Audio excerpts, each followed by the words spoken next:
ഇന്നലത്തെ പത്രത്തിൽ മുഖ്യമന്ത്രിയുടെ ഒരു പ്രസ്താവന വായിച്ചു. അഴിമതി നടത്തുന്നവർ ആരായാലും അവർ സർക്കാരിന്റെ വലിയ കെട്ടിടങ്ങളിൽ ജീവിക്കേണ്ടി വരുമെന്ന മുന്നറിയിപ്പായിരുന്നു അത്. ഉദ്യോഗസ്ഥർ ജനസേവകരാണ് എന്ന കാര്യം മറന്നു പോകരുതെന്നും ഓഫീസുകളിൽ ആവശ്യങ്ങളുമായി വരുന്നവരെ ഭൃത്യരായി കാണരുതെന്നും പറഞ്ഞുകൊണ്ടായിരുന്നു മുഖ്യമന്ത്രിയുടെ പ്രസംഗം. അഴിമതിക്കാരെ മുഴുവൻ അറസ്റ്റ് ചെയ്യുന്ന ഒരു ഘട്ടമുണ്ടായാൽ സർക്കാർ നിരവധി വലിയ കെട്ടിടങ്ങൾ ഉണ്ടാക്കേണ്ടി വരും. മാത്രമല്ല, ആ കെട്ടിടങ്ങൾ ഉണ്ടാക്കുന്ന കാര്യത്തിലും അഴിമതി അരങ്ങേറും. അത്രമാത്രം അഴിമതികളാണ് ഉദ്യോഗസ്ഥ തലത്തിലും രാഷ്ട്രീയക്കാർക്കിടയിലും ഇന്ന് അരങ്ങേറിക്കൊണ്ടിരിക്കുന്നത്. ഒരിക്കൽ എൻ്റെ ഒരു സുഹൃത്ത് അദ്ദേഹത്തിൻ്റെ ഒരു അനുഭവം എന്നോട് പറയുകയുണ്ടായി. അദ്ദേഹത്തിൻ്റെ വീട്ടിലെ വാട്ടർ മീറ്റർ കേടായി. പ്ലംബറോട് കാര്യം അറിയിച്ചപ്പോൾ പറഞ്ഞത് 500 രൂപ മീറ്റർ ഇൻസ്പെക്ടർക്ക് കൈക്കൂലി നൽകിക്കഴിഞ്ഞാൽ ഉടൻ തന്നെ മീറ്റർ മാറ്റി പുതിയത് വെച്ച് തരും എന്നാണത്രേ. കൈക്കൂലിക്ക് എതിരായ എൻ്റെ സുഹൃത്ത് അതിന് തയ്യാറായില്ലെന്ന് മാത്രമല്ല, നേരെ വാട്ടർ അതോറിറ്റി ഓഫീസിൽ പോയി പരാതി നൽകി. ഉടൻ തന്നെ ബന്ധപ്പെട്ട ഉദ്യോഗസ്ഥൻ മീറ്റർ വാങ്ങുവാൻ നിർദ്ദേശവും നൽകി. 1200 രൂപ നൽകി മീറ്റർ വാങ്ങി ഓഫീസിലെത്തിച്ചു. ഇനി അവർ അത് പരിശോധന നടത്തി സാക്ഷ്യപത്രം നൽകണം. അതിനായി 2 ദിവസം നടക്കേണ്ടി വന്നു. പിന്നെ അത് സ്റ്റോക്കിലെടുക്കും, തുടർന്ന് കൺസ്യൂമർക്ക് നൽകിയതായി കാണിക്കും. നമ്മുടെ വീട്ടിലേക്ക് നൽകുന്ന വെള്ളത്തിൻ്റെ അളവ് കണക്കാക്കി പണം വാങ്ങുന്ന ഒരു വകുപ്പിന് അത് അളക്കുന്ന ഉപകരണം സ്വന്തമായിട്ടില്ല എന്നുള്ളതാണ് ഏറെ വൈചിത്ര്യം. അത് കസ്റ്റമർ വാങ്ങി നൽകണം. ഏതായാലും അദ്ദേഹം മീറ്റർ വാങ്ങി നൽകി, അത് അനുവദിച്ച് കിട്ടുകയും ചെയ്തു. എന്നാൽ അത് സ്ഥാപിക്കുവാൻ ജീവനക്കാർ പറഞ്ഞ സമയത്ത് എത്താത്തത് മൂലം അദ്ദേഹത്തിന് പിന്നെയും 2 ദിവസം ലീവ് എടുത്ത് കാത്തു നിൽക്കേണ്ടി വന്നു. ഇനിയാണ് രസം. അദ്ദേഹത്തിൻ്റെ തൊട്ടടുത്ത വീട്ടിൽ വാട്ടർ മീറ്റർ കേടായ സമയത്ത് അയാൾ 500 രൂപ ഏൽപ്പിക്കേണ്ട കൈകളിൽ കൊടുത്തു. ആരോരും അറിയാതെ അന്ന് തന്നെ വാട്ടർ അതോറിറ്റി ജീവനക്കാരൻ വന്ന് മീറ്റർ മാറ്റിവെച്ച് കൊടുക്കുകയും ചെയ്തു. ഇതാണ് അവസ്ഥ. ഏതൊരു നിയമവും സർക്കാരിൽ നിന്ന് ഇറങ്ങുന്നത് സമൂഹത്തെ സഹായിക്കുവാനായിട്ടാണ്. എന്നാൽ അതേ നിയമത്തെ വളച്ചൊടിച്ച് കൈക്കൂലിക്ക് വേണ്ടിയുള്ള അവസരം സൃഷ്ടിക്കുന്ന കാര്യത്തിൽ മിടുക്ക് കാട്ടുന്ന ചില വകുപ്പുകൾ ഉണ്ടെന്നുള്ള കാര്യം നമ്മൾ അറിയണം. ചെറിയ ചെറിയ അഴിമതികളൊന്നും ജനങ്ങൾ ഗൗനിക്കാറില്ലെന്ന് മാത്രമല്ല, അംഗീകരിക്കാനും ശീലിച്ചു. ഈയിടെ ന്യൂസിലൻഡിൽ നിന്ന് വന്ന ഒരു പഠനം വായിച്ചു. എന്തുകൊണ്ടാണ് ഇന്ത്യയിൽ ഇത്രമാത്രം അഴിമതി നടക്കുന്നത് എന്നതായിരുന്നു അതിലെ വിഷയം. അത് കണ്ടപ്പോൾ അഴിമതി നടക്കുന്ന രാജ്യങ്ങളുടെ ലിസ്റ്റ് ഒന്ന് ഗൂഗിൾ ചെയ്ത് നോക്കി. അഴിമതി ഏറ്റവും കുറഞ്ഞ രാജ്യം ന്യൂസിലൻഡാണ്. എന്നാൽ നമ്മുടെ സ്വന്തം ഇന്ത്യ 78ാം സ്ഥാനത്താണ്. എന്തുകൊണ്ട് ഇന്ത്യയിൽ ഇത്രമാത്രം കറപ്ഷൻ ഇന്നും നിലനിൽക്കുന്നു എന്നതിന് അവർ കണ്ടെത്തിയ കാരണങ്ങൾ രസകരമാണ്.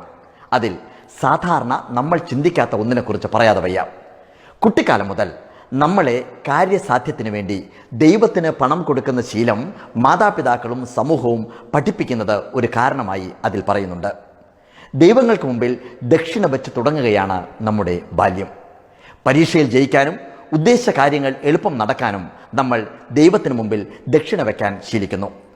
ആഗ്രഹിക്കുന്ന കാര്യങ്ങൾ നടത്തി തന്നു കഴിഞ്ഞാൽ സ്വർണ്ണ കിരീടവും പാലഭിഷേകവുമൊക്കെ ദൈവത്തിനോട് നമ്മൾ വാഗ്ദാനം ചെയ്യുന്നു. കാര്യം നേടണം എന്നുണ്ടെങ്കിൽ ഈ വഴിയാണ് എളുപ്പം എന്ന ധാരണ നമ്മുടെ മനസ്സിൽ അറിയാതെ ഇടം പിടിക്കുന്നു. ഇനി മറ്റൊരു വശം നോക്കാം. എന്തുകൊണ്ടാണ് സമൂഹം സത്യസന്ധരേക്കാൾ അഴിമതിക്കാരെ പ്രോത്സാഹിപ്പിക്കുന്നത്?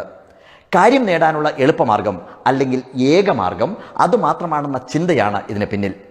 അഴിമതിക്കാരും കൈക്കൂലിക്കാരുമൊക്കെ പിടിക്കപ്പെടാതെ പോകുന്നത് അവർക്ക് വളരാനുള്ള മണ്ണ് ഒരുക്കി കൊടുക്കുകയും ചെയ്യുന്നു. അങ്ങനെ അഴിമതി നമ്മുടെയൊക്കെ ജീവിതത്തിൻ്റെ ഒരു ഭാഗമായി മാറിയിരിക്കുന്നു ഇന്ന്.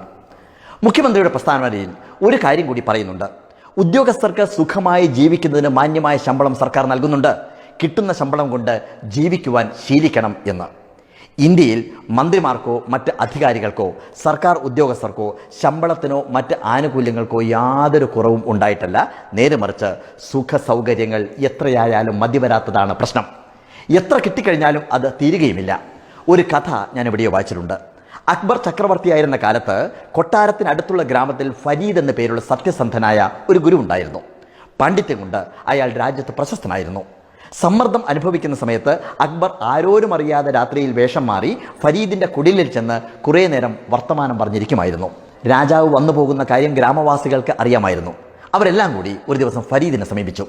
ഗ്രാമത്തിൽ ഒരു പള്ളിക്കൂടം അനുവദിക്കുന്നതിനായി അക്ബറിനെ സമീപിക്കണം എന്നായിരുന്നു അവരുടെ അഭ്യർത്ഥന. നിരസിക്കാനാവാതെ വന്ന സമയത്ത് ഫരീദ് ഒരു ദിവസം അക്ബറിനെ കാണാൻ വേണ്ടിയിട്ട് പോയി.